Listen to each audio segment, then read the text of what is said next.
kehadirat Allah Subhanahu wa Ta'ala.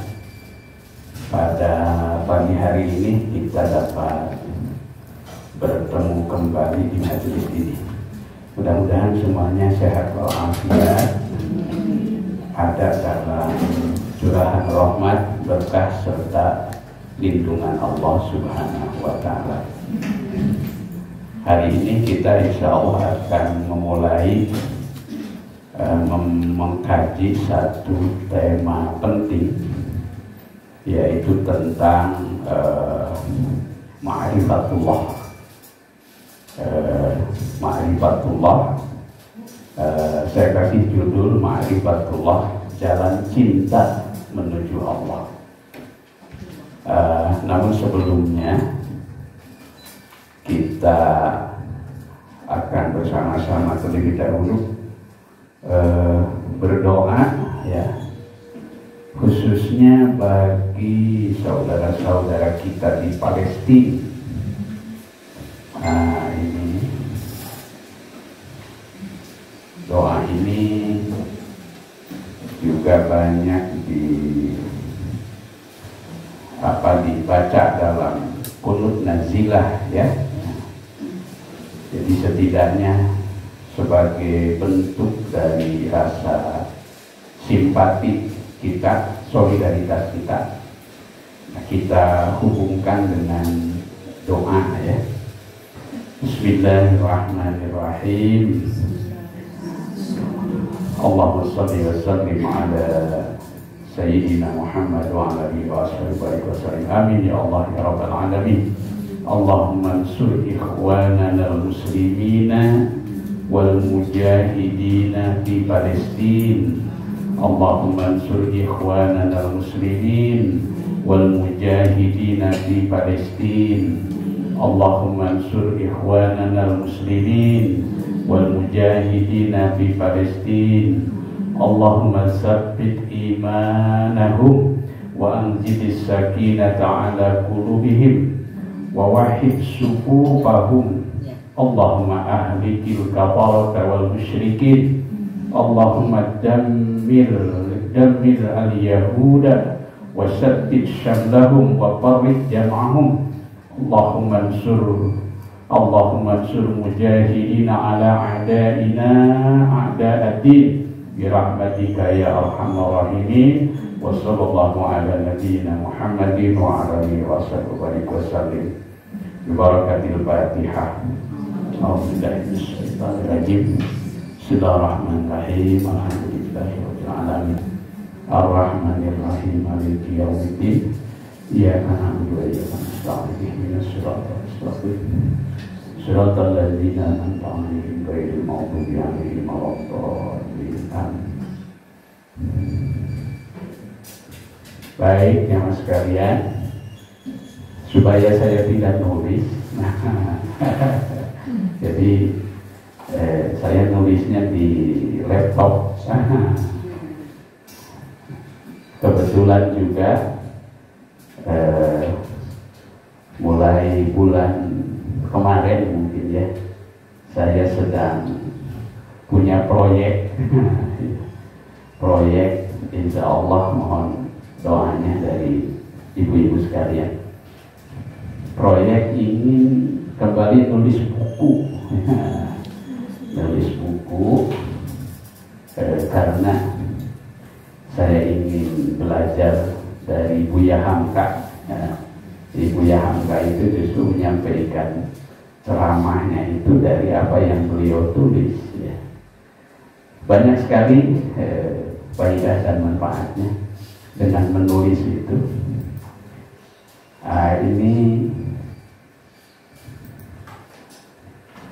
Ini masih mentahannya, ya.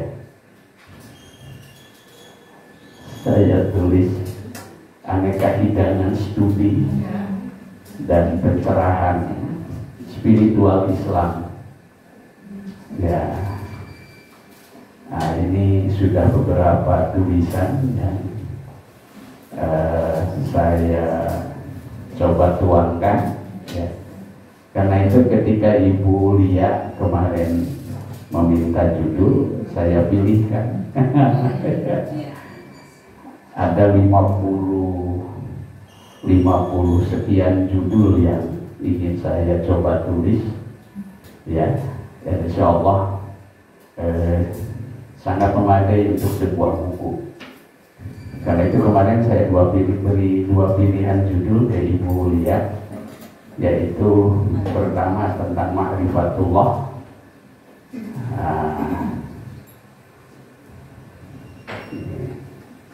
tentang ma'rifatullah, kemudian tentang etika politik Islam. Nah, kalau ingin yang agak hangat dikit ya kan etika politik Islam. Mungkin satu saat. Baik. Kita hari ini akan bicara lebih panjang lebar tentang ma'rifatullah, dan ini setelah saya lihat tidak cukup satu sesi pertemuan, ya. Jadi nanti insya Allah ada lanjutannya. Baik, ma'rifatullah, jalan cinta menuju Allah, the road to Allah. Nah, kalau bahasa Inggrisnya, jalan cinta menuju Allah. Saya awali ini dalam bahasa Arab itu ada sebuah ungkapan. Ungkapan ini la hubba illa ba'dal ma'rifat. Nah, ini tidak diberi sakal dulu ini karena belum matang. La hubba illa ba'dal ma'rifat. Ibu kapan Ibu? La hubba illa ba'dal ma'rifat. Yang terjemahannya hampir mirip dengan ungkapan dalam bahasa Indonesia, tak kenal maka tak sayang, tak kenal maka tak sayang. Bahkan ada lanjutannya, tak sayang maka tak cinta. Itu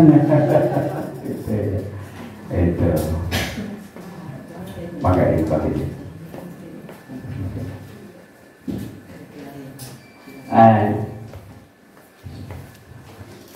Ungkapan ini seakan menjadi sebuah justifikasi. Justifikasi itu pembenaran terhadap judul tulisan ini, Ma'rifatullah, jalan cinta menuju Allah. Baik,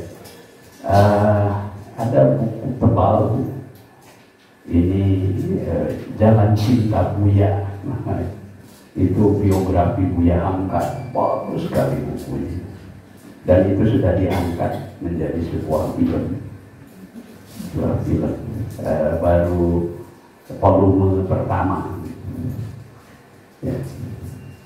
Jalan cinta menuju Allah. Mengapa kita bicara tentang cinta? Harus diakui bahwa hubbullah, ya, cinta Allah merupakan inti ajaran Islam. Inti ajaran Islam. Hubbullah itu inti ajaran Islam. Alasannya, pertama, bukankah Nabi Muhammad SAW diutus sebagai rahmat, ya, sebagai rahmat bagi alam semesta. Ini ayatnya Ibu sering dengar, ya, wa ma arsalnaka illa rahmatan lil alamin. Kalau tidak salah surat Al-Anbiya ayat 21 kalau tidak salah. Wa ma arsalnaka illa rahmatan lil alamin. Dan kami tidak mengutusmu wahai Muhammad kecuali sebagai rahmat. Rahmat bagi alam semesta. Ya, rahmat. Apa artinya rahmat? Rahmat itu kalau kita telusuri maknanya secara harfiah. Itu rahmat itu artinya cinta yang tak terhingga. Cinta yang tak terhingga. Kalau bahasa Inggrisnya apa ya? The love unlimited. Ya, ya, cinta yang tak terhingga. Itu rahmat itu. Cinta yang terhingga. Nah, itulah agaknya sehingga Allah Subhanahu wa Ta'ala pertama kali memperkenalkan dirinya itu di dalam Al-Quran, yaitu dengan dua sifat, yaitu apa Bu? Ar-Rahman dan Ar-Rahim. Kalimat itu yang selalu kita baca dalam memulai segala aktivitas. Ya. Bismillahirrahmanirrahim. Ibu-ibu mau masak, baca Bismillahirrahmanirrahim. Kalau sesudah Bismillah boleh tambahkan bacaan yang lain. Itu anak saya kalau pulang ke rumah dari kosan suka ngerayu sama ibunya. Ini masakan mama teh ngangenin ya, gitu. Masakan mama teh ngangenin ya, gitu. Itu kata ibunya. Itu. Iya dah, tuh cenah mama masak sambil baca sholawat, jangan sampai 21 kali.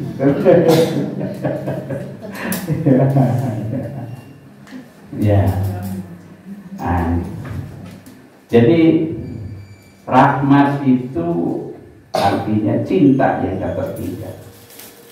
Sehingga Allah Subhanahu wa Ta'ala menamakan dirinya, pertama kali memperkenalkan dirinya itu dengan dua nama, yaitu Ar-Rahman dan Ar-Rahim, yang secara sederhana sering dimaknai atau diartikan dengan apa tuh? Yang maha pengasih lagi maha penyayang. Meskipun makna ini sesungguhnya tidak memadai. Yang maha pengasih lagi maha penyayang. Tapi paling tidak kita sudah bisa menangkap. Jadi maha pengasih dalam arti tidak pilih kasih. Jadi kalau orang tua di kampung dulu dalam bahasa Sunda sering menerjemahkan Ar-Rahman itu begini bahasanya, anu maparin nikmat ageung di dunia sareng di akhirat. Kalau Ar-Rahim anu maparin nikmat alif di akhirat wungkul. Padahal yang dimaksud itu artinya cakupannya. Jadi kalau dengan sifat Rahmannya, maka nikmat yang dibagi itu rata kepada semua makhluk. Itu tanpa kecuali, baik yang iman maupun yang kufur, itu baik yang taat maupun yang maksiat, itu semuanya rata dibagi. Hatta seekor ayam, seekor induk ayam itu karena rahmannya, maka ketika seekor induk ayam memberi makan kepada cicitnya, apa namanya Bu? Ciaknya, ciaknya ngaronyok di handap, berkerumun itu di bawah kakinya. Tapi tidak ada satupun yang terinjak oleh itu. Itu karena apa? Karena sifat Rahman Allah. Padahal yang disebarluaskan oleh Allah dengan nikmatnya yang tersebar kepada seluruh makhluk itu baru 1%. Baru 1%. Karena nikmat Allah yang 99% itu nanti di akhirat.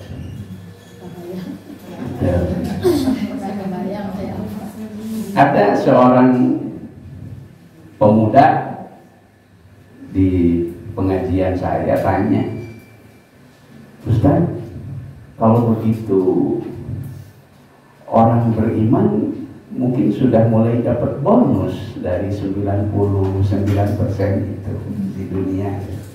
Saya bilang pasti dapat persekot. Itu dapat nilai tambahnya. Itu ada nilai tambahnya. Jadi di dunia sudah diberi nilai tambah, tapi nanti di akhirat tidak berkurang sedikit. Nah, jadi ibu sekalian, inilah Ar-Rahman dan Ar-Rahim, ya. Baik, banyak ungkapan bahasa cinta dalam Al-Quran. Di antaranya ada kata hubbun, hub, habba yuhibbu hubban, hubban, hubbun, ya. Hubbun. Maka mencintai itu dalam bahasa Arab itu diungkapkan dengan kata ahabba yuhibbu. Ahabba yuhibbu. Ya, ahabba yuhibbu. Itu mencintai, ya. Dulu zaman kita masih TV-nya TVRI, ketika iklan mic-nya baru super mic.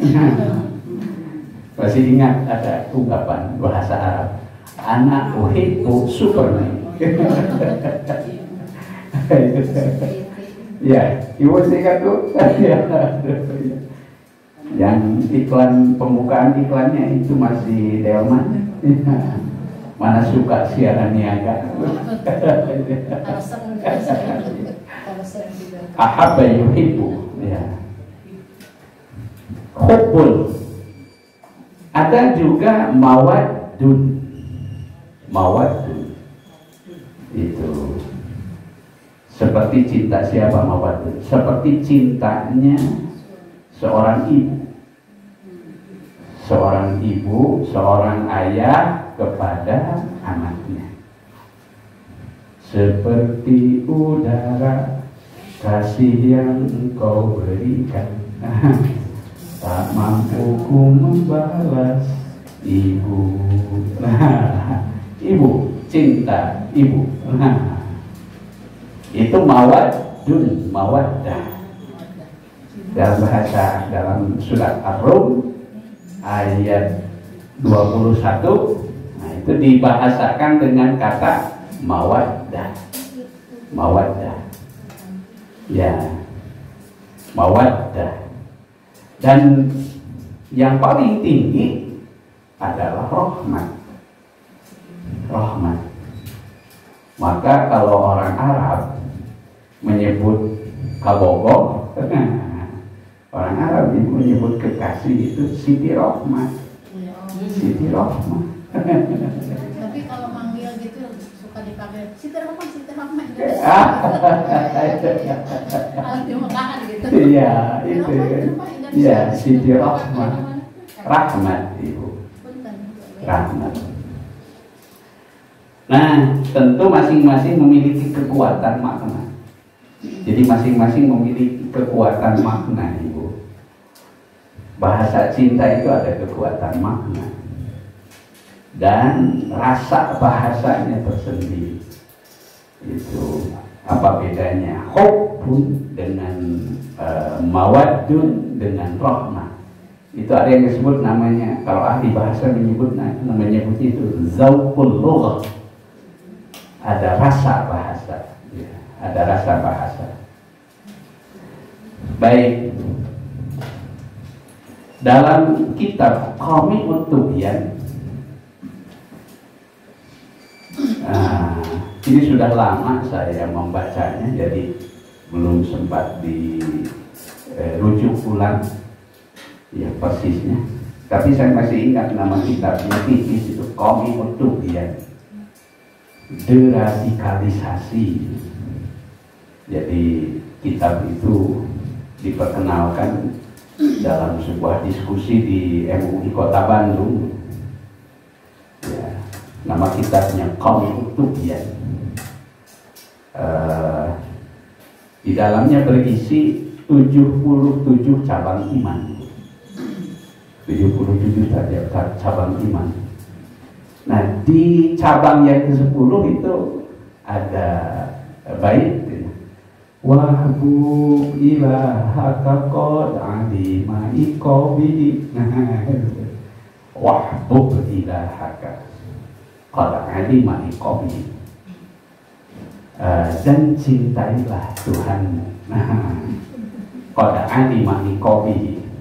Sungguh telah diketahui hukumannya. Nah, ketika menjelaskan bait itu, ya, bait tadi Imam Nawawi Al-Bantani. Ini Imam Nawawi yang orang Banten, Bu. Bukan Imam Nawawi Ad-Damsyiki. Mengutip pendapat seorang ulama, saya masih menelusuri nama ulamanya. Ya, yang berusaha menyimpulkan tentang esensi ajaran Islam dengan menyatakan bahwa esensi akidah Islam. Jadi itu bait yang ke-10 itu, cabang iman yang ke-10 itu diuraikan setelah 9 cabang iman, ya. Jadi dalam Qaum Utubian itu dijelaskan itu yang disebut dengan cabang iman itu ada rukun iman itu sampai ada 9, ditambahkan dengan 2, ya, 3 berarti, yaitu iman kepada Yaumul Ba'ts, adanya hari kebangkitan. Kemudian ditambahkan satu lagi Yaumul Ba'tsi, kemudian Yaumul Mahsyar, itu mahsyar, ya, dan terakhir yaitu iman adanya kepada adanya surga dan neraka. Nah, maka setelah ditambahkan itu, inti dari akidah Islam, rukun iman itu adalah hubbullah. Nah, adalah hubbullah, mencintai Allah. Nah, dijelaskan lebih lanjut oleh An-Nawawi, ciri orang yang mencintai Allah adalah mencintai Al-Quran. Wa min alamati hubbillah, di antara ciri orang yang cinta kepada Allah adalah hubbul Quran, cinta kepada kitab suci Al-Quran. Saya tambahkan kalimat di sini, boleh jadi karena Al-Quran merupakan ekspresi bahasa cinta dalam tanda petik. Al-Quran itu adalah ekspresi bahasa cintanya Allah. Jadi kalau ibu kangen sama Allah, bacalah Al-Quran. Gitu ya. Jika Anda ingin berbicara jika Anda kan ada kalimat begini, jika Anda ingin agar Allah berbicara dengan Anda, bacalah Al-Quran. Dan jika Anda ingin berbicara dengan Allah, berdoa. Itu. Jadi ketika kita berdoa, itu artinya kita sedang bercakap. Bisa diartikan mengadu, bisa diartikan curhat, bisa diartikan memohon, gitu. Pokoknya apapun yang kita rasakan, sampaikan di dalam doa kita. Apakah kemudian doa kita itu dijawab langsung atau tidak, itu persoalan lain, Bu. Sebab kewajiban kita adalah berdoa dengan sebaik-baiknya. Sayyidina Umar itu berkata, Allahumma alaina biddu'a. Ya Allah, kewajiban kami adalah berdoa. Wa alaika bil ijabah. Dan hak engkaulah untuk mengijabah. Terserah dengan caranya Allah bagaimana dia mengijabah. Hanya saja jangan sampai kita beranggapan bahwa doa itu seperti lampu Aladin.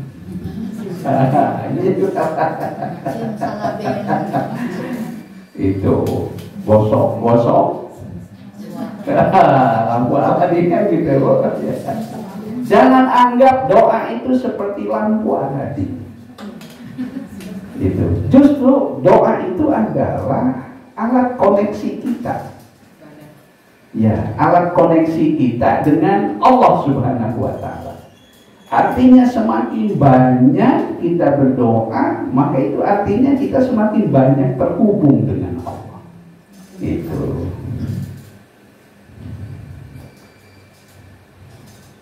Ya, bahkan para kekasih Allah sering diceritakan kan, justru doanya itu sengaja, seakan-akan sengaja diperlambat responnya oleh Allah. Ya, responnya seakan-akan Allah ingin terus-menerus mendengarkan apa yang disampaikannya. Apalagi ketika sang hamba itu sudah menyampaikannya dalam berbagai bentuk berbagai bentuk redaksi. Seperti doanya Nabi Zakaria. Pertama beliau bermohon Rabbi habli minas shalihin. Ternyata belum juga dikabul. Ya, itu dikabul. Lama sekali. Itu. Secara syariat beliau berusaha memeriksakan diri. Kalau istilah sekarang mungkin ke dokter. Oh, pantas. Setelah diperiksakan ternyata potensi kelahirannya untuk berketurunan itu sedikit. Bahkan secara medis nyaris tidak mungkin. Karena statusnya itu akhir mandul. Tapi itu tidak menghentikan semangat dan langkah Nabi Zakaria beserta istrinya untuk terus-menerus berdoa. Dirubahlah redaksinya. Rabbi inni wahanal azmu minni. Wahai Tuhan, sesungguhnya tulang belulangku telah lemah. Wasta'ala ra'su syaiba, dan rambutku sudah menyala.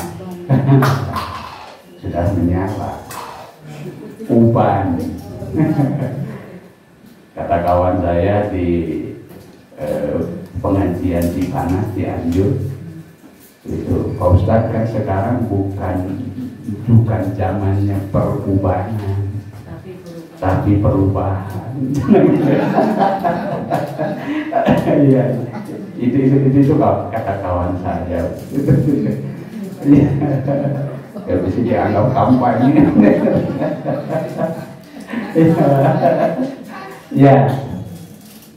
Wasta'ala ra'su syaiba.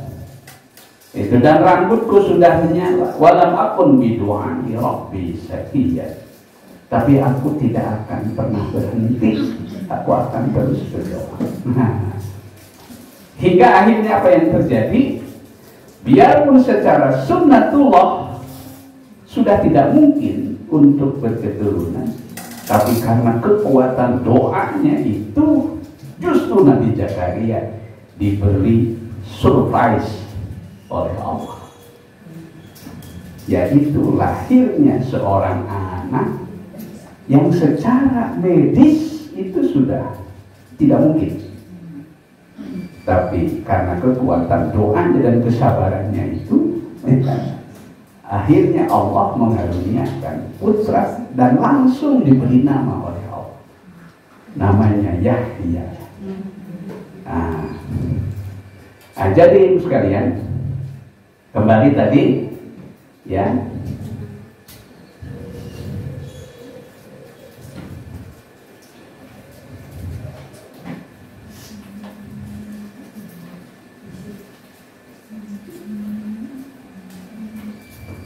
Ciri orang yang cinta Al-Quran adalah cinta kepada Nabi Muhammad SAW.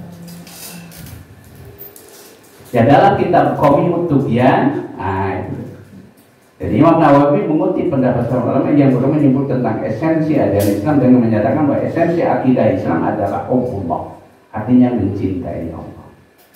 Ciri orang yang mencintai Allah mencintai Al-Quran. Boleh jadi karena Al-Quran merupakan ekspresi bahasa cintanya Allah. Ciri orang yang cinta Al-Quran adalah cinta kepada Nabi Muhammad Sallallahu Alaihi Wasallam. Kenapa? Karena Nabi Muhammad adalah kekasih Allah, Habibullah, kekasih Allah yang dipilih sebagai utusannya yang telah menerjemahkan Al-Quran ke dalam bahasa kehidupan. Maka Nabi Muhammad, kata Siti Aisyah, disebut Al-Quran yang berjalan. Al-Quran yang berjalan. Ya. Ciri orang yang cinta Nabi adalah cinta sunnah. Cinta sunnah dalam arti yang seluas-luasnya. Saya tidak bahas sunnah secara detail di sini. Yang jelas makna sunnah itu luas. Ketika Rasulullah berkata, an-nikahu sunnati, nikah itu adalah sunnahku, itu bukan berarti sunnah dalam arti fikih itu. Ya, bukan berarti sunnah dalam arti jika dilaksanakan mendapat pahala, kalau tidak mendapatkan sanksi. Bukan itu. Tapi sunnah di sini maknanya adalah apa? Satu keniscayaan. Satu keniscayaan. Sunnah untuk menegaskan bahwa Islam itu bukan agama kependetaan. Itu Ibu. Saya pernah cerita kepada ibu-ibu ketika saya diceritain oleh seorang pendeta. Ya, beliau cerita, nanti ya kalau Pak Anwar sudah punya cucu, ya, kata pasti Pak Anwar akan lebih sayang sama cucunya. Itu. Dan saking sayangnya diprotes sama anaknya. Itu potong gitu tadi satu kamu dapat. Itu iri gitu ya. Nah, gitu. Panjang lebar cerita, kemudian saya balik bertanya, kalau Romo putranya berapa? Itu, saya tidak punya anak. Kok bisa cerita itu? Itu rupanya anaknya anak baptis. Itu, tahu kalau Romo itu tidak menikah. Itu. Nah, inilah salah satu perbedaan yang sangat mendasar ajaran Islam dengan yang lainnya. Jadi Islam itu justru nikah itu adalah sunnah dalam arti satu keniscayaan. Baik, yang jelas arti sunnah itu sangat luas. Oke, sampai di sini ya. Cukup paham Ibu? Bisa diikuti? Ini hanya pertaruhan bila. Disilakan kalau ada pertanyaan itu. Ini kita baru selesai satu poin. Satu poin. Silakan kalau ada pertanyaan dulu. Kalau tidak ada, kita lanjut. Perlu ditegaskan bahwa mengenal Allah sangat sama sekali bukan berarti mengenal zatnya. Ini poin yang inti. Mengenal Allah bukan berarti mengenal zatnya, bukan berarti mengenal zat Allah. Sebab zat Allah merupakan zat yang mustahil untuk dapat dijangkau oleh indera dan akal manusia.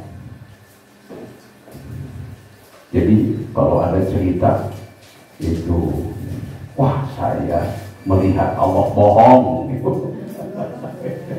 bohong. Karena manusia dengan keterbatasannya tidak mungkin dia dapat melihat Allah. Ya,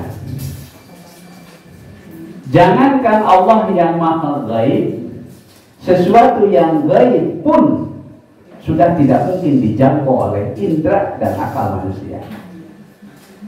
Jadi kalau sering saya ulang, yang dimaksud gaib itu bukan berarti gaib seperti yang sering dipahami oleh banyak orang, makhluk halus, buka-buka, ya, ada makhluk gaib di situ.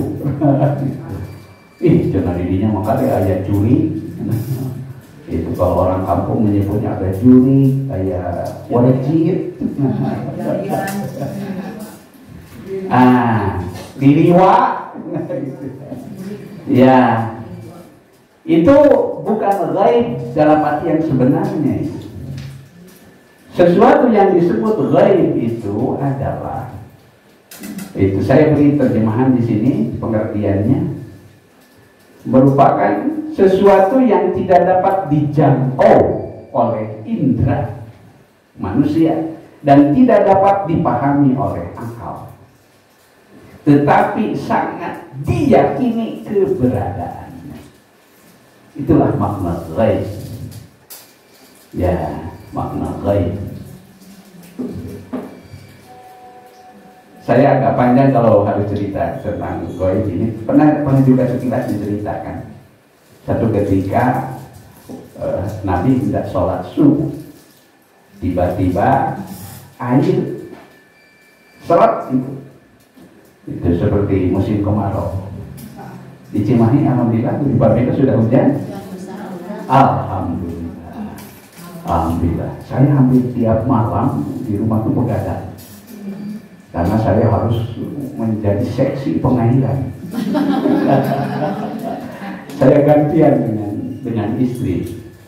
Ya, jadi habis sholat isya lebih awal, gitu. Terus tidur, bangun jam rata-rata jam 12. Jam 12. Kemudian ini giliran ngatur air. Giliran ngatur air. Nah, satu ketika di zaman Nabi Shallallahu Alaihi Wasallam pernah ketika beliau dan para sahabat hendak sholat subuh, tiba-tiba air tidak ada, gitu. Tapi Nabi belum memerintahkan alternatif yang lain.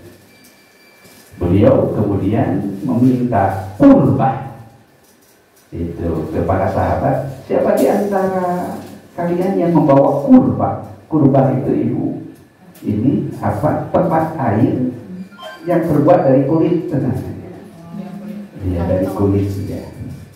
Nah, kemudian suruh dibawa ke depan, lalu Nabi bermunajat memohon kepada Allah, kemudian beliau celupkan ke dalam qurbah itu. Nah, sesudah itu lalu Nabi mengarahkan para sahabat untuk ngantri berwudu dengan air yang terpancar dari sela-sela jari. Itu sela-sela jari itu sampai tuntas semuanya. Selesai berwudu, kemudian sholat subuh. Selesai sholat subuh, lalu Nabi berkumpul dalam sebuah halaqah. Nah, seperti ini namanya halaqah. Lalu ketika itu beliau bertanya, ayyul khalqi a'jabuhum imanan. makhluk manakah yang paling mengagumkan imannya? Kata sahabat, malaikat ya Rasulullah. Kata Nabi, kalau malaikat imannya tidak mengagumkan, bukan malaikat. Sebab malaikat sudah sejak awal diciptakan oleh Allah hanya untuk taat dan patuh pada perintah Allah. Lalu sahabat yang lain menjawab, saya jawab ya Rasulullah, apa menurutmu? Anda ya Rasulullah dan para nabi yang lain. Kata Nabi, kalau aku dan saudaraku, para nabi yang lain, iman mereka tidak mengagumkan, itu tidak mungkin. Mengapa? Sebab wahyu Allah langsung turun kepada mereka. Mereka langsung dipandu, dibimbing oleh wahyu Allah. Bahkan Nabi Musa kan itu bukan hanya secara virtual, tapi kan Nabi Musa itu bahkan sering berbicara, berdialog dengan Allah. Kemudian sahabat yang lain menjawab, saya jawab ya Rasulullah, mungkin kami sahabat-sahabatmu yang hadir sekarang. Kata Nabi, kalau iman kalian tidak mengagumkan, kebangetan. Sebab baru saja kalian menyaksikan sendiri, merasakan sendiri bagaimana hadirnya mukjizat Allah di tengah-tengah kalian. Akhirnya menyerah. Siapakah orang yang imannya paling mengagumkan? Dalam hadis itu Nabi menyebut namanya ikhwani. Mereka adalah saudara-saudaraku. Siapa mereka? Adalah orang-orang kaum mukminin yang akan datang 100 tahun kemudian, akan datang 1000 tahun kemudian. Semakin jauh jaraknya dari Nabi, mereka itu orang yang imannya paling mengagumkan. Mereka memiliki iman yang kuat, sementara mereka tidak pernah berjumpa langsung dengan Nabi Muhammad SAW. Mereka juga tidak pernah menyaksikan bagaimana turunnya Al-Quran kepada Nabi Muhammad SAW. Mereka juga tidak menyaksikan bagaimana dahsyatnya mukjizat-mukjizat yang langsung disaksikan oleh para sahabat. Tapi mereka tidak sedikit pun imannya ragu. Mereka mantap, seakan-akan itu adalah kebenaran yang ada, disaksikan. Lalu sesudah itu Nabi membacakan ayat alladzina yu'minuna bil ghaib. Itulah orang-orang yang iman terhadap perkara yang ghaib. Alladzina yu'minuna bil ghaib wa yuqimuna wa mimma razaqnahum yunfiqun walladzina yu'minuna bima unzila wa ma unzila min qabli wa bil akhirati hum ulaika ala hudan min rabbihim wa ulaika humul muflihun. Surat Al-Baqarah ayat 1 sampai 5. Karena itu ayat tersebut dianjurkan dibaca minimal 3 hari sekali. 3 hari sekali itu diwirikan. Itu. Jadi ada riwayat hadis mengatakan, yaitu keutamaan surah Al-Baqarah. Itu la taj'alu buyutakum maqabir. Jangan kamu jadikan rumah-rumahmu sebagai kuburan. Inna syaitana, sesungguhnya syaitan, yanfiru minal bait, akan lari dari rumah alladzi taqra'u bihi suratul Baqarah, yang di dalamnya dibacakan surah Al-Baqarah. Wah, semuanya Al-Baqarah. 286 ayat. Paling tidak diambil intisarinya, yaitu 5 ayat pertama ditambah ayat kursi dan 2 ayat terakhir. Wallahu a'lam.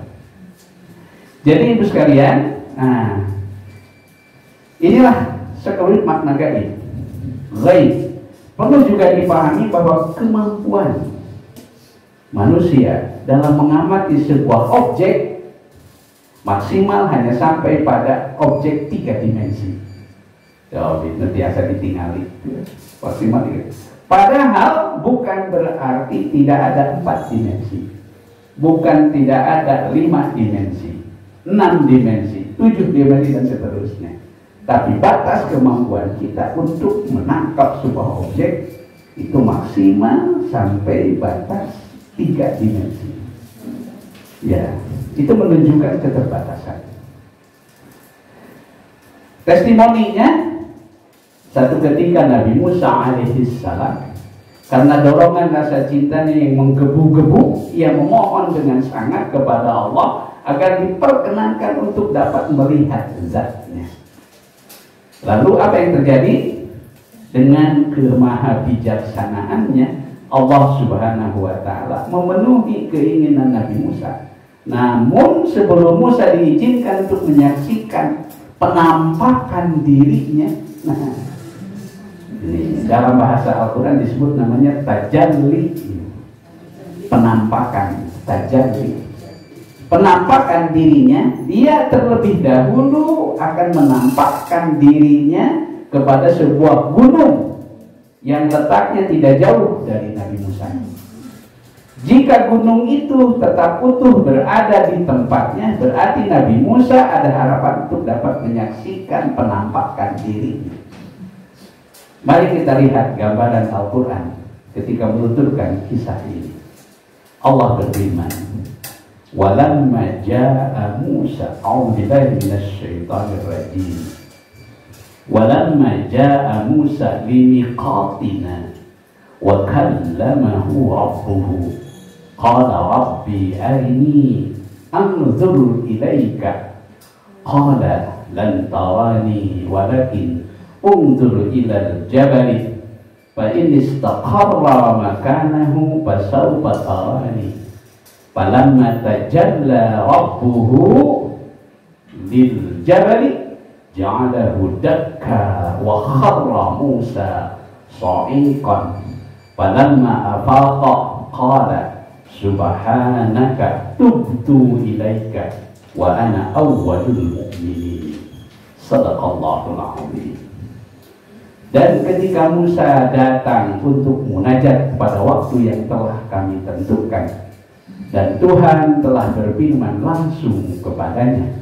Jadi Allah berfirman tapi di belakang tabir. Di belakang tabir. Kalau ibu pernah melihat tayangan film Nabi Musa, itu gambaran penampakannya itu dalam wujud seperti punten, pohon bercahaya. Pohon bercahaya. Ya.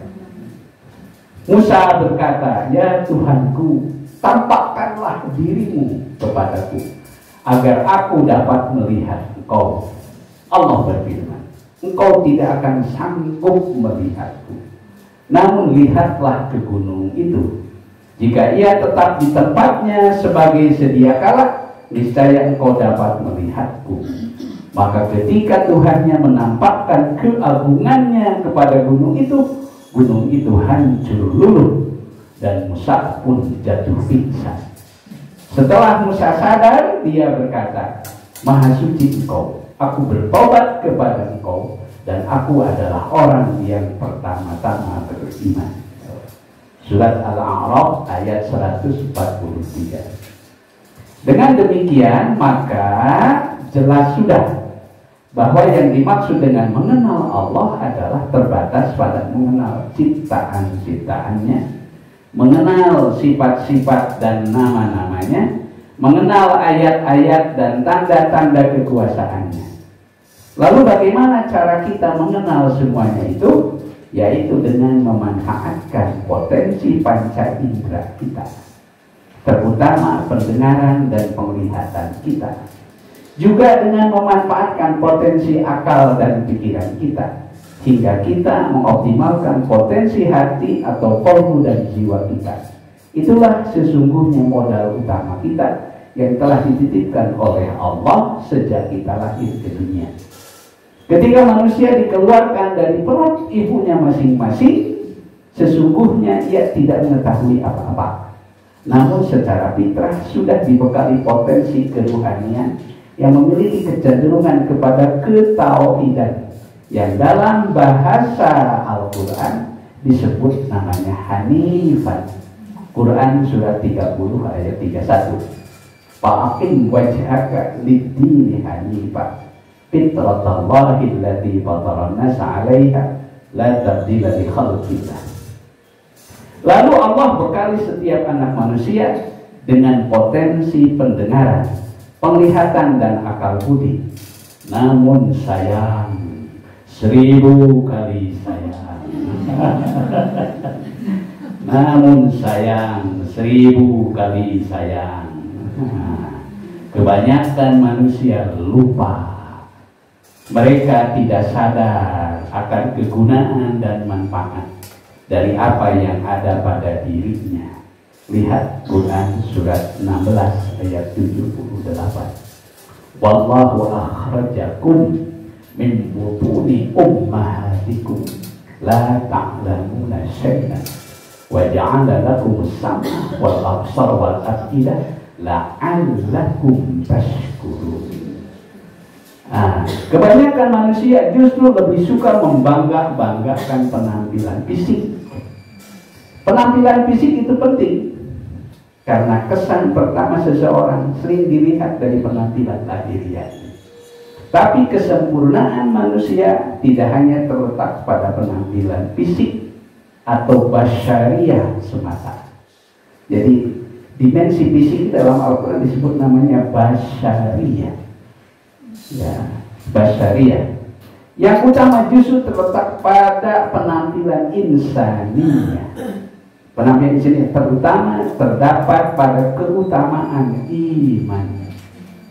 Itu kalau di medsos itu jaga iman, imun dan amin.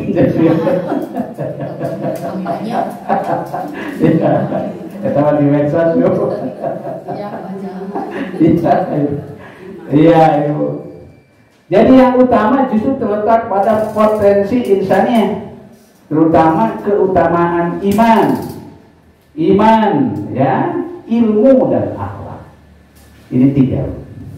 Singkat kata, terletak pada ketakwaan. Surat Al-Hujurat ayat 13. Ibu-ibu sering baca ayat.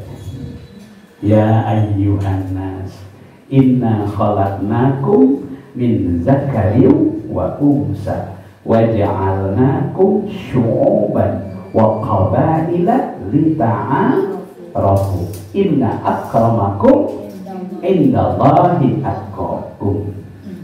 Lalu untuk memudahkan langkah kita menuju Tuhan, di manakah akses pintu utamanya? Ternyata pintu gerbang utama untuk mengenal Dia Sang Maha Sempurna itu tidak lain dimulai ketika kita membaca firman-firman-Nya dalam Al-Quran dengan mempergunakan, tapi kita membacanya harus menggunakan minimal 2 alat, yaitu apa? Mata lahir disebut namanya basar, dan mata batin disebut namanya basirah. Jadi ketika kita membaca ayat-ayat Al-Quran, gunakan mata dan hati. Gunakan mata dan hati. Basar dan basirah. Ya. Pintu utamanya tidak lain. Ternyata saya sengaja tulis dengan huruf besar. Membaca. Membaca. Pintu utamanya membaca. Ya, sekali lagi membaca. Baca.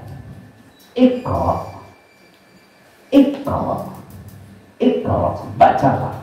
Bacalah. Itulah pintu gerbang utama menuju ma'rifatullah. Iqra bismi rabbikal ladzi khalaq. Khalaqal insana min Iqra wa rabbukal alladzi 'allama bil 'allamal insana ma lam ya'lam. Ma lam ya'lam. Ini ada yang ini rupanya nih. Ada yang alladzi 'allama, oh ya, ada yang lojak bil qalam 'allamal insana ma lam ya'lam. Bacalah dengan menyebut nama Tuhanmu yang menciptakan. Dia telah menciptakan manusia dari segumpal darah. Bacalah, dan Tuhanmu lah yang maha mulia, yang mengajar manusia dengan pena. Dia mengajarkan manusia apa yang tidak diketahui. Ibu pengertian pena hari ini sudah sangat modern. Dulu pena di zaman kita berupa apa, Bu? Potlot, ya, pulpen. Tapi sekarang ini pena. Ini pena. Yang digunakan sama pena, kolam. Ya.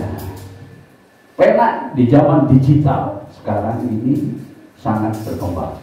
Karena itu tuntutan dan tantangan kita sekarang, bagaimana kita bisa beradaptasi dengan era digitalisasi. Itu. Jadi ibu-ibu juga beradaptasi. Ya. Alhamdulillah. Ya. Baik. Nah, sampai di sini Ibu ada pertanyaan? Bisa diikuti? Alhamdulillah. Oke, silakan Ibu. Bagaimana memaksimalkan membaca dengan mata batin? Ya. Tadi kan Bapak bilang Betul. tidak hanya membaca dengan mata. Betul. Tapi juga dengan mata batin. Oke. Ya. Jadi apa ya? Memang tidak mudah kita mempraktikkan membaca dengan mata batin. Terkadang kita untuk merasakan suasana batin bila perlu mata lahir kita dipejamkan. Ya, beda. Itu. Hanya yang jelas resep utamanya supaya mata batin kita mulai dibukakan, lensanya mulai dibukakan, itu namanya mukasyafah. Maka resep utamanya adalah sedapat mungkin kita harus berupaya untuk meminimalisir dosa. Dosa dan kemaksiatan.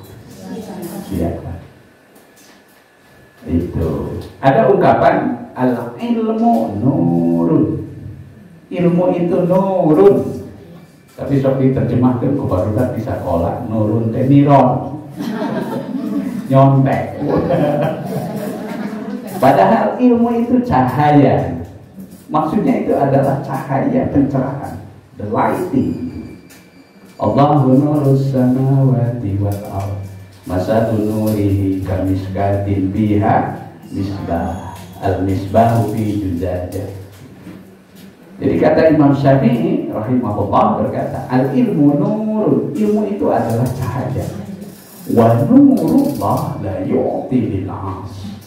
Dan cahaya Allah tidak akan diberikan kepada orang yang senang bermaksiat. Ini Ibu yang tidak mudah memang bagi kita. Ada riyadhah, ada riyadhah, ada exercise ya, ada exercise. Ya, bagaimana kita melatih diri untuk untuk supaya kita berharap mulai dibukakan mata batin kita, basirah kita. Ada satu ketika ada seseorang ini dia berlatih untuk menajamkan mata batinnya. Lalu ia melakukan meditasi, kontemplasi. Ya. Kalau dulu namanya Rasulullah itu tahanus. Gitu. Tahanus itu semacam apa? Itu ke gunung di Gua Hiro. Ya, dalam tanda petik itu bertapa. Meditasi. Nah, tinggalkan hiruk pikuk keramaian. Naik ke gunung. Ada yang tanya, Ustaz, kenapa para wali, para kekasih Allah selalu melakukan meditasi itu di gunung? Karena kalau kita melihat dari gunung itu perspektifnya lebih luas. Perspektif kita, sudut pandang kita lebih luas. Berbeda ketika kita berada di sudut-sudut yang sempit. Maka pandangan kita, cara pandang kita, sudut pandang kita itu banyak dipengaruhi oleh unsur-unsur subjektivitas. Apalagi kalau yang kita lihat, yang kita dengar lebih banyak pun bersumber dari media sosial hari ini. Ya, yang notabene itu berita-beritanya didominasi oleh berita-berita hoax apa? Ya, itu. Nah, jadi perlu kita melakukan semacam kontemplasi yang dalam bahasa ibadah itu disebut namanya iktikaf sekarang ini. Iktikaf itu adalah habsun nafsi, jadi menahan diri dan memutuskan hubungan-hubungan dengan segala sesuatu selain Allah, sehingga ia bisa begitu jernih, ya, begitu jernih. Nah, ada satu iklan, bagus iklan itu menurut tema saya. Itu iklan sebuah produk alat cuci muka. Itu diambil dari bahasa Al-Quran. Kafi. Iya, itu berhati bersih, berpikiran jernih. Hati bersih, berpikiran jernih. Ini sekarang dibutuhkan. Gitu. Jadi ibu-ibu, insya Allah dengan latihan ini maka kita perlahan-lahan akan dibuka. Salah satu indikatornya mungkin paling tidak kita tidak terlalu silau melihat dunia. Itu salah satu. Allahumma habbib ilaina al-iman wa zayyinhu fi qulubina wa karrih ilaina al-kufra wal fusuqa wal isyan waj'alna minal rasyidin. Tidak terlalu silau melihat dunia. Itu, dan kita akan lebih jelas, kontras, membedakan mana yang hitam, mana yang putih, mana yang abu-abu. Itu, mana yang abu, akan jelas membedakan warna-warni kehidupan. Gitu itu ya.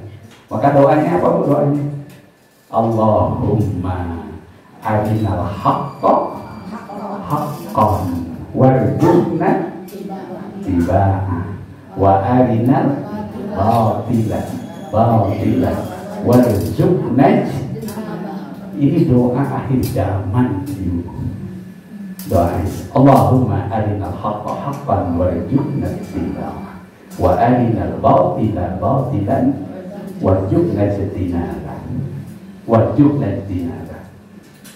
Oke, jadi ibu-ibu yang dirahmati Allah Subhanahu wa Ta'ala, itu membaca dengan mata batin itu memang intinya yaitu Rasulullah mendapatkan iqra itu setelah beliau bermeditasi, kontemplasi di Jabal Nur di Gua Hiro selama 3 hari 3 malam.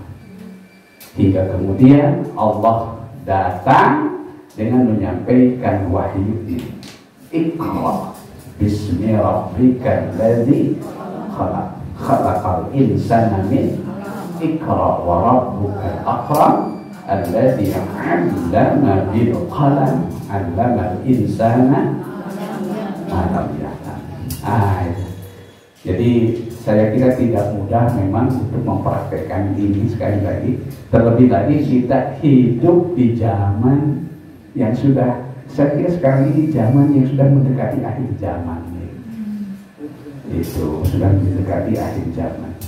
Sekarang tanda-tanda kiamat itu sudah dekat. Kiamat itu artinya kehancuran. Kehancuran. Ya, coba berita update terkini. Itu betapa sulitnya generasi muda sekarang untuk menjaga satu bagian penting dalam hidupnya. Apa? Akal sehat.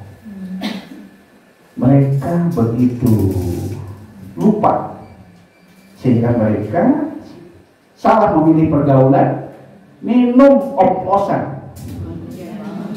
Di Subang itu sudah 13 orang. Padahal usia muda itu adalah usia keemasan.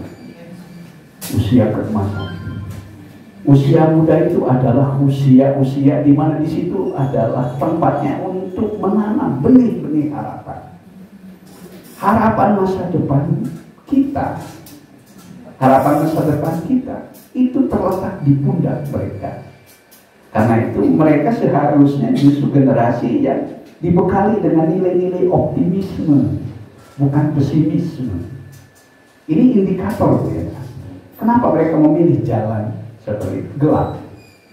Karena jiwanya tadi diliputi kegelapan, yaitu apa? Keputus asaan. Begitu berat menghadapi zaman. La taqnatu min rahmatillah. Jangan berputus asa dari rahmat Allah. Innahu la yai'asu min rahmatillah illa al-qaumal kafirin. Nah, ini begitu beratnya indikator yang dihadapi. Nah, karena itu maka sekarang ini sokok gurunya di mana sekarang? Benteng terakhirnya di mana? Akhirnya kembali kepada keluarga. Ya ayyuhalladzina amanu qu anfusakum wa ahlikum nara. Ya. Baik, saya kira oke Ibu. Kita lanjutkan bagian terakhir dari tema ini. Karena nanti masih panjang seri pembicaraannya. Mengenal Allah melalui apa yang diciptakannya. Dalam sebuah hadis Rasulullah bersabda, tafakkaru fi khalqillah wala tafakkaru fi dzatihi. Bertafakkurlah. Ya, tafakkaru itu artinya melakukan aktivitas berpikir. Melakukan aktivitas berpikir. Itu seperti dalam lagu itu ada, dia lelaki ilham dari sorga. Dia berjalan dengan tangannya, dia berjalan dengan kakinya, itu. Tetapi dia lebih banyak berjalan dengan pikirannya. Iya, itu menggambarkan begitu pentingnya kita bertafakkur. Ya. Dan masih banyak lagi hadis-hadis lain yang dalam itu tafakkur bisa khairun min ibadatis sana. Tafakkur 1 jam lebih baik dibandingkan dengan ibadah selama setahun. Dan masih banyak lagi hadis-hadis lain yang mengandung tema tersebut. Sabda Rasulullah SAW sekali lagi mengingatkan kepada manusia betapa pentingnya mengoptimalkan potensi akal dan pikiran. Kita sering digugat oleh Allah ini. Afala tubsirun, afala tatafak, afala taqilun. Sering digugat oleh Allah. Bahkan bagi para penganut mazhab rasionalisme, ini dipropori oleh seorang bernama Descartes. Itu manusia itu, eksistensi manusia itu tergantung kepada sampai sejauh mana dia mampu menggunakan potensi berpikirnya. Mereka berkata, cogito ergo sum. Saya berpikir berarti saya ada. Dalam Al-Quran juga dikisahkan bahwa salah satu sumber penyesalan penduduk neraka nanti di akhirat adalah ketika mereka selama hidup di dunia tidak mau mendengarkan kebenaran, tidak mau mempergunakan potensi akalnya untuk memahami kebenaran. Mereka akhirnya berkata, "Lau kunna nasma'u au naqilu ma kunna fi ashabis sa'ir.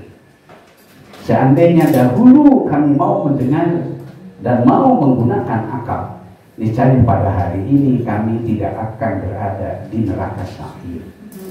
Surat Al-Mulk ayat 10. Sebaliknya kaum beriman yang mulia dalam pandangan Allah adalah golongan yang senantiasa mengingat Allah dalam segala situasi dan kondisi. Alladzina yadhkuruna Allah qiyaman wa qu'udan wa 'ala junubihim.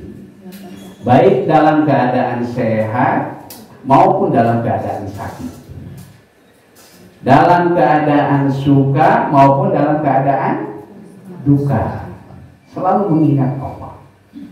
Ya, artinya dia selalu melakukan aktivitas ibadah untuk mendekatkan diri kepada Allah dan upaya merasakan kehadiran Tuhan dalam hidupnya.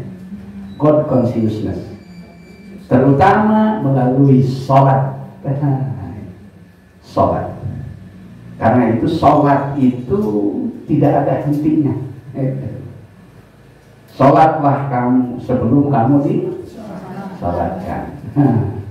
Dan tadi hentinya dia melakukan aktivitas berpikir untuk merenungkan keagungan ciptaan Allah yang ada di langit dan di bumi. Ini yang disebut namanya alam makrokosmos. Sambil berupaya menggali hikmah dan makna di balik setiap peristiwa pergantian malam dan siang, hingga sampai pada suatu kesimpulan bahwa di balik semua ciptaan Allah pasti memiliki hikmah dalam arti pelajaran hidup yang berharga, membawa faidah dan makna bagi kebahagiaan dan keselamatan hidup manusia di dunia dan di akhirat. Rabbana ma khalaqta hadza batila subhanaka faqina adzabannar. Selanjutnya mari kita hayati sebuah renungan pengalaman spiritual yang sangat agung berikut ini. Ibnu Murdawai dan Abd bin Humaid dari Atta, ia berkata, suatu ketika saya bersama Ibnu Umar dan Ubaid bin Umair pergi menemui Sayyidah Aisyah radhiyallahu anha. Lalu kami pun masuk menemuinya, yang kala itu antara kami dan Sayyidah Aisyah dipisahkan oleh satir atau kain penyekat, tabir. Lalu Sayyidah Aisyah berkata, wahai Ubaid, apa yang menghalangimu untuk mengunjungiku? Nah, ini dalam bahasa aslinya, intalaqtu ana wa Ibnu Umar wa Ubaid bin Umair ila Aisyah radhiyallahu anha, fadakhalna 'alaiha wa bainana wa bainaha hijabun. Faqalat ya Ubaid, ma yamna'uka min ziyaratina. Wahai Ubaid, apa yang menghalangimu itu min ziyaratina, dari mengunjungiku, dari mengunjungi kami? Lalu Ubaid berkata, qaulas syair. Ini ketinggian peradaban itu dengan santunnya, dengan bahasa yang tinggi. Ubaid menjawab pertanyaan Aisyah dengan berkata, dengan ungkapan sebuah syair, zul ghabban tazdud hubban. Zul ghabban tazdud hubban. Zul ghabban tazdud hubban. Berkunjunglah secara berkala, maksudnya tidak terlalu sering. Maka perasaan cintamu akan semakin bertambah. Itu zul hubban ghabban tazdud hubban. Faqala Ibnu Umar, lalu berkata Ibnu Umar kepada Sayyidah Aisyah, ceritakan kepada kami tentang sesuatu yang paling mengagumkan yang kau lihat dari Rasulullah sallallahu alaihi wasallam. Darina akhbarina ya bi'ajabi ma ra'aitihi min Rasulillah sallallahu alaihi wasallam. Fabakat. Lalu Aisyah menangis. Rupanya Cerita ini berlangsung sesudah Nabi SAW meninggal, sesudah Nabi wafat.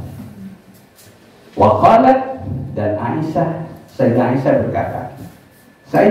berkata, segala hal tentang beliau semuanya mengagumkan. Tapi yang paling mengagumkan bagiku adalah ketika suatu malam giliranku, Rasulullah datang kepadaku hingga kulit tubuh beliau menyentuh kulit tubuhku. Kemudian beliau berkata, biarkan aku beribadah kepada Tuhanku. Lalu Sayyidah Aisyah berkata kepada beliau, sesungguhnya aku sangat senang berada di dekatmu, tapi aku juga senang jika engkau minta izin untuk beribadah kepada Tuhan. Lalu beliau berdiri menuju kilbah, tempat menyimpan air minum yang terbuat dari kulit. Lalu beliau menuangkan air untuk berwudu, dan beliau tidak terlalu banyak menuangkannya. Kemudian beliau berdiri menunaikan salat. Lalu beliau menangis hingga membasahi rambut jenggot atau cambang beliau. Kemudian beliau sujud. Lalu beliau menangis hingga tanah di bawah beliau basah oleh air mata. Kemudian beliau berbaring di atas lambung beliau. Lagi-lagi beliau menangis hingga Bilal datang hendak mengumandangkan azan. Lalu Bilal berkata kepada Nabi, wahai Rasulullah, apa yang membuatku menangis? Bukankah Allah telah mengampuni dosa-dosamu yang telah berlalu maupun yang akan datang? Lalu Nabi berkata, waihaka Bilal, celaka kamu wahai Bilal. Bagaimana aku tidak menangis? Padahal malam ini Allah telah menurunkan kepadaku ayat, inna fi khalqis samawati wal ardh wa ikhtilafil laili wan nahar la ayatin li ulil. Kemudian beliau bersabda, wailun liman qara'aha wa lam yatafakkaru biha. Celaka bagi orang yang membaca ayat ini namun ia tidak memikirkan dan merenungkannya. Ketika ditanyakan kepada Al-Auza'i perihal makna dari kata memikirkan dan merenungkannya, ia berkata, yaitu membacanya dan memahaminya secara mendalam. Inilah yang dimaksud tafakkur. Ya.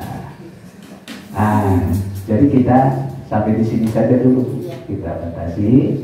Insya Allah nanti pertemuan berikutnya mengenal Allah melalui sifat dan asma-Nya yang indah. Ya, yang indah. Alhamdulillah. Ya. Jadi saya tidak terlalu kemana-mana, Bu. Ya. Fokus. Ya. Alhamdulillah. Silakan kalau ada pertanyaan.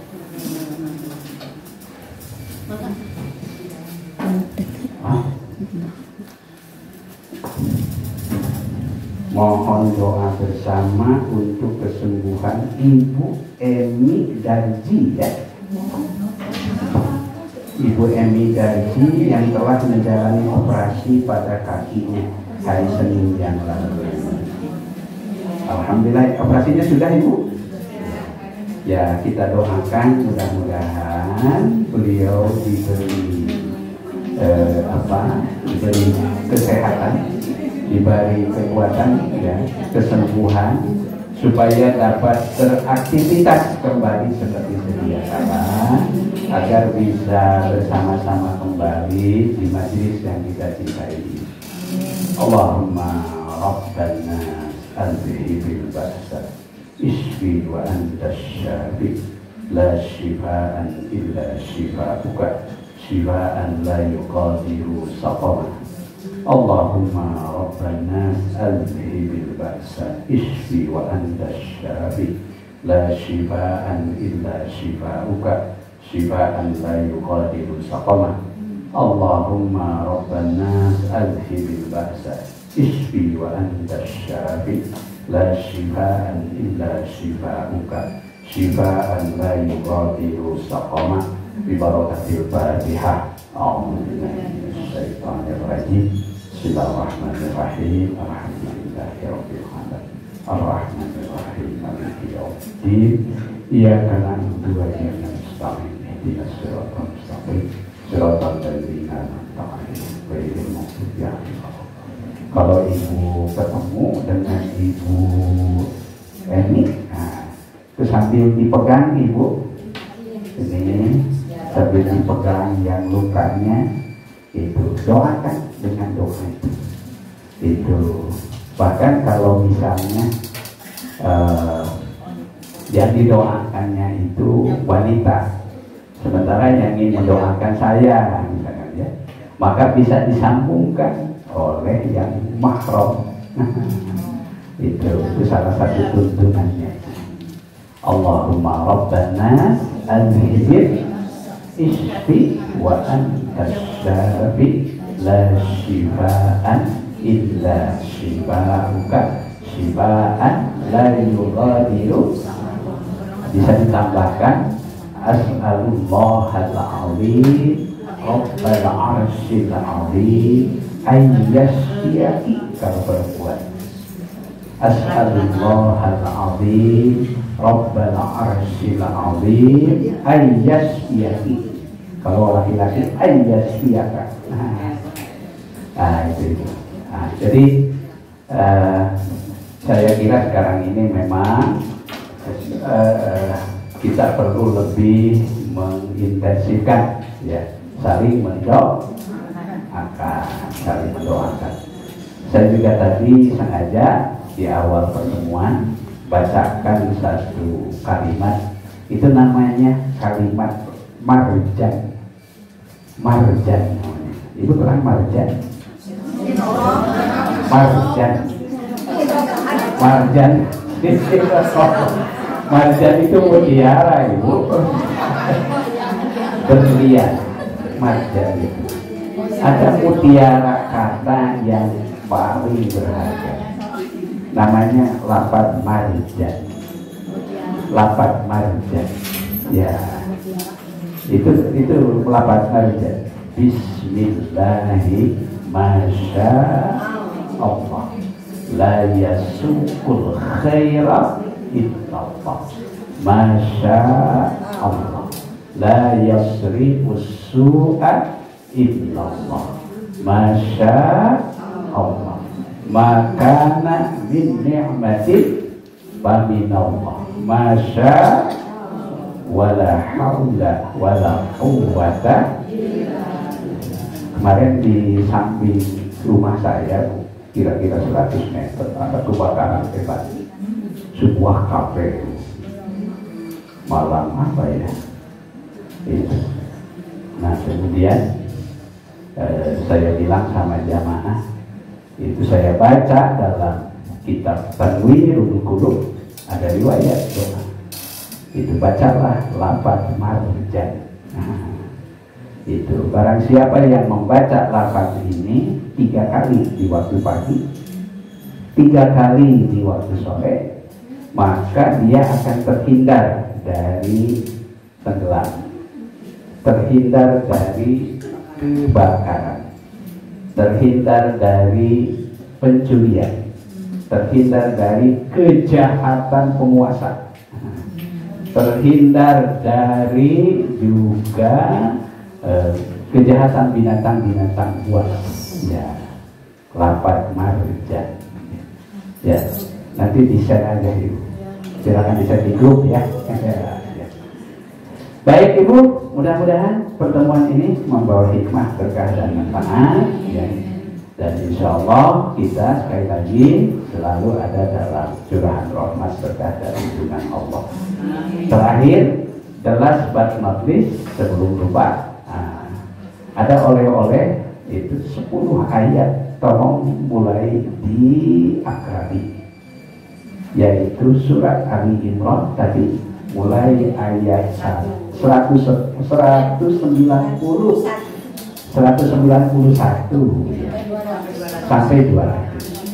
sampai 200. Ibu nanti murojaah, nah itu ya. Itu silahkan diulang-ulang dibaca. Itu Rasulullah membacanya hampir setiap hari. Baik, Rabbana innana sami'na munadiyan yunadi bil iman an aminu bi rabbikum fa amanna rabbana faghfir lana dzunubana wa kaffir 'anna sayyi'atina wa tawaffana ma'al abrar. Rabbana taqabbal minna innaka antas samiul 'alim wa tub 'alaina innaka antat tawwabur rahim. Rabbana atina fid dunya hasanah wa fil akhirati hasanah wa qina adzabannar. Wassallallahu ala khairi khalqi sayyidina